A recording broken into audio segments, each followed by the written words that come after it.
All right. We got 5 most disturbing diving videos. Now listen. If there's one thing I don't mess with, it's the ocean, the water. I'd rather get put in space than swim in the dark in the ocean, bro. Oh my god. That's probably like one of my like worst nightmares, bro. Like actually, I'm scared. Like I'm scared of an ocean, bro. I'm not gonna hold you, bro. Like just knowing like there's not like you don't know what about to grab you from under, bro. Or like what's under you, bro. In the dark. Oh my god. And his girlfriend Kanisha Antoine went on a vacation. In September 2019, 40-year-old Steven Weber Jr. and his girlfriend Kanisha Antoine went on a vacation to Pemba Island. Steven had been dating Kanisha for a while by this point and had planned to propose to her during this trip. What neither of them knew, however, was that the happiest trip of their lives was about to turn into an irreversible tragedy. The groundwork for this tragedy was laid when the two arrived at the island and checked in to stay at the Manta Resort just off the coast. It had a nice, uninterrupted view of the ocean, as well as a roof area to relax and enjoy. Hold on. What is that? What is that? Nice, uninterrupted view of. Wait, hold on. What is that? Gang, what is that? Wait, so you think I'm gonna stay on that? You're wild. Yeah. You're wild. The ocean, as well as a roof area to relax and enjoy the tropical weather. However, the most important feature of this resort was the underwater room, which offered a 360-degree view of the marine life surrounding the resort. This room served as the whole idea behind how Steven had planned to propose. He put on swimming goggles and dived down to one of the windows in this room, prompting Kanisha to begin recording. He then unrolled a paper note inside a Ziploc bag and pressed it against the window. It read, "I can't hold my breath long enough to tell you everything I love about you, but everything I love about you, I love more every day." He then flipped the note, and on the other side was a marriage proposal for Kanisha, reading, "Will you please be my wife?" Yeah, I ain't gonna lie, that nigga better, he better hope she can read fast, or he better hope she don't got the Mayweather. Oh. Cause boy is gone.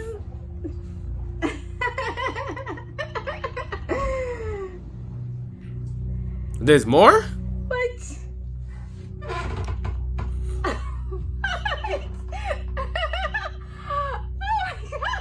Yo, imagine if he lost the ring in the ocean. Yo, imagine that shit started floating away. He would have been tight. I would not risk that. He's wildin'. He'd also showed the wedding ring he'd brought for this occasion before swimming up to hear Kanisha's response. At this point, Kanisha stopped recording and rushed to the surface floor, eager to give her answer. But once she looked outside, instead of a smiling Steven, she saw nothing. Steven was nowhere to be seen. Kanisha climbed the roof, hoping he might have been up there. Unfortunately, there were no signs of Steven anywhere. He had vanished somewhere between showing her the ring and swimming up to the surface. After understanding the full gravity of the situation, Kanisha called for help, with several locals rushing to her aid. Unfortunately, it took some time to find Steven. He was floating in the water, and by that point, it was already too late.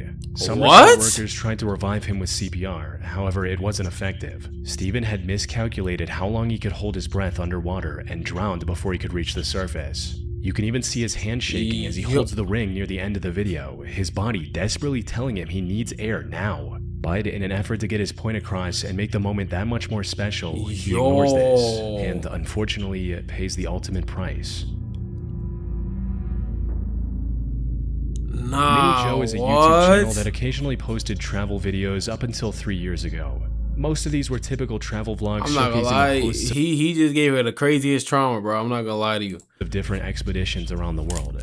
However, out of the roughly 30 videos they've uploaded, one stands out for just how disturbing it is. This video contains a collection of footage Joe and his friends captured while doing technical dives in the Blue Hole in Dahab, Egypt, which is often considered the deadliest diving spot. Ew, what is that? There are a few conflicting reports on the total number, but most people agree that somewhere between 130 and 200 divers have met their end while trying to reach its depths. You see, look, I'm not doing that per year, and unfortunately, the total is still going up.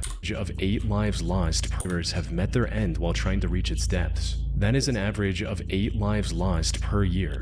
So this place, this area right here, got a history of killing niggas. Got a history of ending people's lives, right? So we decided to do the same thing.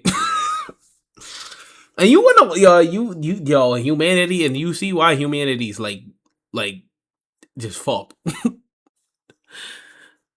Bro, like what like why, like who thinks of that? Like, yeah, let's do something that can kill us. Okay. And unfortunately, the total is still going up. What's worse is that the remains of many victims are never recovered, which is exactly what made Mini Joe's video so unsettling. Bro. Their dive started off like any other, but as they descended deeper, they came across the tanks, lines, and suits of those who came before and never made it back. Some of the remains were wedged into narrow crevices on the ocean floor, hinting at what might have gone wrong for them.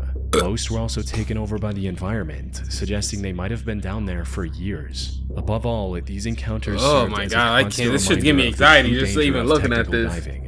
Divers often have to carry multiple heavy tanks before they can even begin the descent. Then, once they're in the water, they have to constantly monitor their oxygen levels while also staying aware of their surroundings. Things only become more dangerous the deeper they dive. Yeah, I'm even good a on moment's that. distraction can quickly turn fatal. I like the However, all surface. of this is true for any dive, regardless of the location. What makes the Dahab Blue Hole even more dangerous is the false sense of security it provides. Blue holes, for those who don't know, are like vertical caves in oceans that go a lot deeper than the surrounding ocean floor. And the one in Dahab...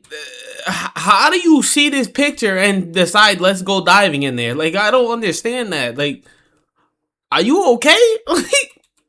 vertical caves in oceans. Look at that! That don't even look normal. Than the surrounding ocean floor. And the one in Dahab, Egypt is an even more extreme version of that. One of the biggest contributors to its deadliness is its depth of about 426 feet, or around 130 meters, which isn't very apparent from the surface. It's also an almost vertical drop to the bottom.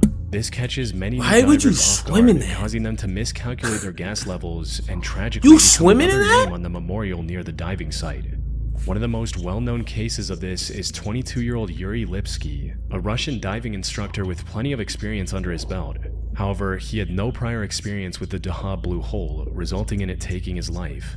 The footage from his recovered diving camera showed him descending into the depths faster than expected, struggling to keep his gas levels in check, trying to quickly slow down his descent, causing the buoyancy device to burst, and eventually succumbing to nitrogen poisoning in just 4 minutes after starting his dive. However, the sheer depth is only one part of this blue hole's danger. As Mini Joe's video demonstrated, the other part of its lethality comes from the network of partially collapsed caves littered throughout the area. They promise incredible views and look like prime diving spots at first glance, but in all reality, they are deceptively difficult to navigate through. Narrow passages and jagged rocks are everywhere. A single mistake can leave a technical diver stuck in one of these caverns with no way out until their gas tanks inevitably run out. Not only that, it'll pop your tank probably. Extremely difficult, and many families of the fallen often opt to just leave their loved ones down there so as not to endanger even more lives in recovery attempts. Which explains why Joe came across so many diving suits my fault. In his video. I almost tweaked. In July 2016, a diver named Jacob Childs went on a group diving trip off the coast of southeast Queensland, Australia. The boat stopped roughly 35 miles or about 56 kilometers off the coast, and Jacob was the second to last person to dive. However, a minute after entering the water, the diving line slipped out of his hand. He thought No. Like, all right, I'm sorry for posing, but like, yo, like I heard of Australia, bro. I'm not gonna lie. I feel like the only people that like living in Australia are people that are from there, bro. Because there's no way in hell you want to move over there. I'm from the U.S., bro. Like, we do not want to go. I'm gonna speak for me. I do not want to go over there. I heard y'all is like Skull Island 2.0, nigga. Y'all got them big ass bugs, them King Kong bugs, nigga. I'm good off that. I'm good. I ain't trying to get snatched up when I'm sleeping, nigga, by a motherfucking a wolf spider or some shit, nigga. Them big ass spiders in the corner of your room. Swim back to the boat and I'm start good over, off that. But as he got closer, he was shocked to realize the rope had been pulled in. And before he could think of what to do next, you see? a strong current That's too swept the dark. ocean's surface and separated him from the boat. That water's to too make dark. matters worse, the captain of the boat also sped off to go fishing while everyone was diving. By the time the other divers got back to the boat and realized Jacob was missing, We he like the was already light completely out of their view, leaving him stranded in the middle of the ocean 35 miles from the nearest piece of land. That said, the distance from land was the least of Jacob's worries at that moment. For starters, the water around him was nearly 20 degrees Celsius, which is about 68 degrees Fahrenheit. This wasn't nearly cold enough to make him freeze up and pass out immediately, but it was cold enough to slowly sap away his body heat, making him more susceptible to hypothermia and exhaustion with every passing minute. It was also late in the afternoon, and the sun was about to go down, meaning it was only going to get worse. After a while, a rescue plane flew above him twice, but it didn't see him. And this was while it was still bright, and the inflatable indicator was visible from quite a distance. He knew that once it got dark, his chances of being rescued would drop to almost zero.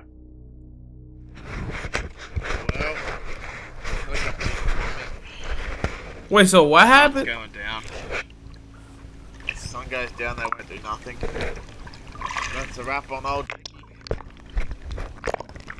I guess. Unfortunately, there was nothing Jacob could do at that moment but wait and continue recording what Wait, hold possibly up. could be his last message to his family. Did he- Identifying the right direction and then swimming for over 35 miles would have been next to impossible. If he had taken it upon himself to try and reach the coast, he would have likely exhausted himself and drowned partway through. He did try to follow a fishing boat he saw in the distance, but quickly realized that he wouldn't be able to get close enough to get its attention, leaving him feeling dejected. Nah, this is Way insane. too far for me. How are you not panicking in this moment, bro? Like you do not like he does understand that he can pass from this. He's just accepting the defeat. It'd be like 15, 16 meters now. Wait, nah, this dude. Nah, I actually feel bad for swimming this, too bro. far from his original location would have also reduced his chances of being saved, since rescue teams would no longer know where to look. As the sky got darker and the rescue plane failed to spot him multiple times, the frustration was beginning to set in.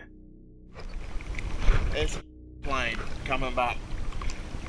There's a rescue boat way over there. Helpful. That Gang. Oh my god. Man, oh my god, yo, in this moment, bro, yo, I would be having the craziest panic attack in my life, bro. Yo, Matt, oh my god, this is literally my worst fear. The salty seawater was also making him extremely dehydrated, worsening his chances of survival by the minute. However, Jacob was experienced enough to know that panicking or getting angry wouldn't do any good. The right thing to do was to stay put while exerting the least amount of effort. How can you After do that? drifting in the middle of nowhere for over 6 Oh my god, hours, it's pitch dark. he was finally spotted by a helicopter and brought to safety on a rescue boat. Oh my god, yes, let's go. Oh my god. With the sun nearly below the horizon, he came dangerously close to losing his life that day. Wait, how Fortunately, he was able to recover with no permanent injuries. did he get to how did he contact them? Wait, how did they know? On the 26th of May Wait. 2013, a group of cold enough to slowly sap away his out of his hand. He thought he could swim back. In July 2016, a diver named Jacob Childs went on a group diving trip off the coast of southeast Queensland, Australia. The boat stopped roughly 35 miles or about 56 kilometers off the coast, and Jacob was the second to last person to dive. However, a minute after entering the water, the diving line slipped out of his hand. He thought he could swim back to the boat and start over, but as he got closer, he was shocked to realize the rope had been pulled in. And before he could think of what to do next, a strong current swept the ocean's surface and separated him from the boat. To Wait, make matters what? worse, the captain of the boat also sped off to go fishing while everyone was diving. By the time the other divers got back to the boat and realized Jacob was missing, he was already completely out of their view, leaving him stranded in the middle of the ocean 35 miles from the nearest piece of land. That said, the distance from land was the least of Jacob's worries at that moment. For starters, the water around him was nearly Bro, this has got to be like the biggest fear of mine, bro. I can't do They that. eventually on a rescue boat. I With the couldn't. sun nearly below the horizon, he came dangerously close to losing his Yo, life imagine, that day. yo, like, just imagine, like, just like being in the ocean, bro. Like, pitch dark, like this. Like, this is not even pitch dark either, bro. Like, but imagine, like, pitch dark. You're just sitting there. You're waiting to die, bro. Like, basically, you're waiting to like die, bro. You are. You're waiting for something to happen. You can't do nothing, bro. You're literally in the middle of nowhere, bro. Fortunately, he was able to recover with no permanent. On the 26th of May, 2013, I would've been, oh my a group of gosh, 3 I would've been tugboats was panicking trying like a to bitch. stabilize an oil tanker during a harsh storm nearly Like- 20 miles or 32 kilometers off the coast of Nigeria. That's when Yeah, one I'd of the be boats tweaking. named Jaskin 4 got hit by a massive rogue wave. What? This capsized the boat, causing it to sink rapidly and disappear below the water surface within Yeah, seconds. I'm good The on company that. behind this operation, West African Ventures, immediately sent off a rescue mission. I'm However, good the on harsh that. weather made any immediate rescue efforts near impossible. They eventually sent a helicopter to look for any survivors who managed to swim back to the surface. Unfortunately, even after a full day of searching, they didn't find a single member of the Jaskin 4's crew who was still alive. This left the company with no choice but to presume the crew deceased and begin a body recovery diving mission What? instead. The task of retrieving their remains was handed down to 6 saturation divers who were laying underwater oil pipes nearby. The only reason they were chosen for the task was because they were the closest to the site of the incident. Still, it took them around a day to reach the site and begin looking for Jaskin 4. The harsh waves had shifted its position significantly from where it capsized, causing even more time lost before the retrieval mission could begin. Unfortunately, that was far from the only hurdle the rescue divers would face on this mission. Once they located the Jaskin 4 and dove down to it, they discovered that the boat had turned upside down. It was now resting on its primary mast, which could collapse at any time. Due to significant pirate activity in that area, all of the Jaskin 4's entrances were also locked shut, forcing the divers to use specialized underwater torches just to gain access. Sadly, their assumption turned out to be correct. By the afternoon of the 28th of May, 2 days after Jaskin 4 had sunk, the rescue team managed to recover the remains of 4 crew members, though 2 were still missing. But just as all hope seemed lost, one of the divers, named Tony Walker, made an incredible discovery. For some context, Tony was being instructed on what to do by his supervisor Colby Veritz from the surface. Tony was also inhaling a gas mixture which was partially helium, making his voice higher. While looking around the upside-down What? boat, he came across what looked like a human hand. He assumed it belonged to yet another fallen crew member, but to his surprise, the hand moved and grabbed him back. All right, so you should be walking on the ceiling, yeah? Well, hold on, what? What's that? Okay. All right, you found one, yeah? He's alive. He's alive. Okay, keep him there. Keep him there. All right. Just. All right. Just hold him there, okay? Just keep him there. What? All right, just keep him there and keep him calm, okay? All right, just reassure him, pat him on the shoulder. Okay. What the heck? This was 29-year-old Harrison O'Kenny, Jaskin 4's resident cook. After over 60 hours underwater, Harrison was somehow still alive. He also seemed quite aware of everything that was going on around him and remained calm to help the rescuers do their job. Apparently, Harrison was in the bathroom when the boat capsized. He tried to rush to the emergency latch, but water rushed in and trapped the crew inside. To his knowledge, Harrison was the only one who managed to survive after creating a makeshift indoor raft from plywood, cardboard, and a mattress. After Yo. finding him, rescuers gave him fresh water and a harness to keep him close. However, the divers knew they didn't have much time to plan a proper rescue mission. You see, the air pocket Harrison was in was about to run out, likely in less than an hour. Harrison could end up suffocating if they didn't act quick enough. On the other hand, they couldn't just strap him into a rope and pull him back to the surface. He had already spent over 2.5 days in an extremely high-pressure environment.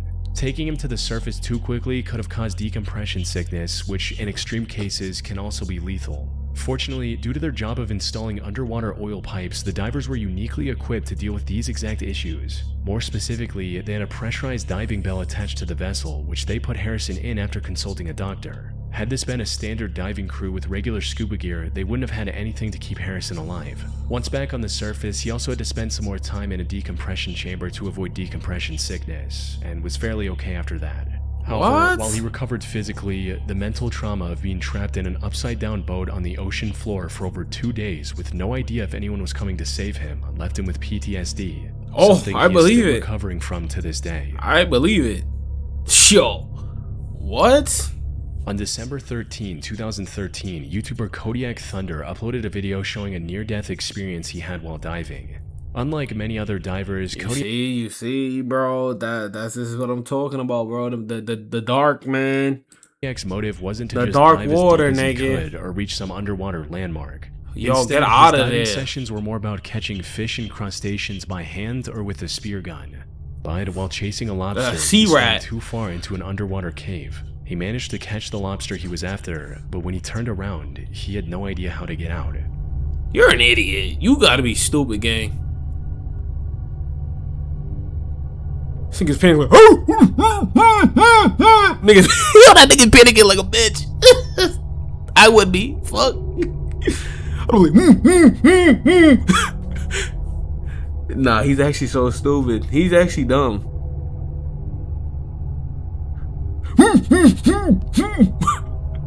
He's stupid. How? Why would you go in there? No. Yeah, look at him. Look at him. Fortunately, after swimming around in the cave for a few minutes, he was able to find the exit and swim out without any trouble.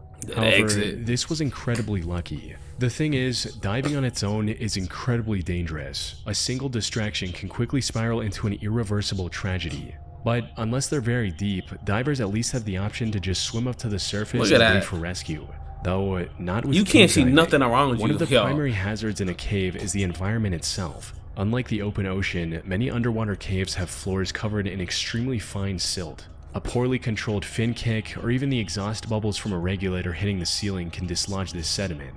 This creates a silt out, a condition where the water's visibility drops to absolute zero. You can't see instantly. shit, yeah. Divers' high-powered lights become useless, and in some extreme cases, the diver can't even see their own hands, let alone their surroundings. This also makes them unable to see their gauges or the guidelines. In short, they no longer know where they're going, where they're supposed to go, or whether they're getting the right gas mixture. At best, they can keep swimming and hope the cave is straight enough to eventually lead them away from the murky water. But if they can't monitor their gases, nitrogen poisoning can become a serious problem. It impairs both their cognitive and motor function, leaving them to take their final breaths in the cave unless someone is there to rescue them. Even then, rescue isn't always an option. Many underwater caves are extreme. Niggas underwater cave diving. It just gets worse and worse and worse, nigga. Like, I thought regular cave diving was bad, nigga. Underwater is crazy, nigga. What? With tanks and other essential gear, navigating these tight spaces becomes even harder. In most cases, there isn't enough room to turn around. So if one diver passes out, the others can get trapped behind them and lose their lives there as well. One of the most well-known cases of this exact scenario happened on February 6, 2014, when a team of 5 Finnish cavers visited Norway to go cave diving through Plura Cave. All 5 of them were veteran cave divers and knew exactly what they were doing. They even had mapped out the exact route they planned to follow. However, as they were crossing the narrowest section of the cave, this is what we doing now with our lives? Is this what we're doing? Like, living is not good enough? It's not good enough.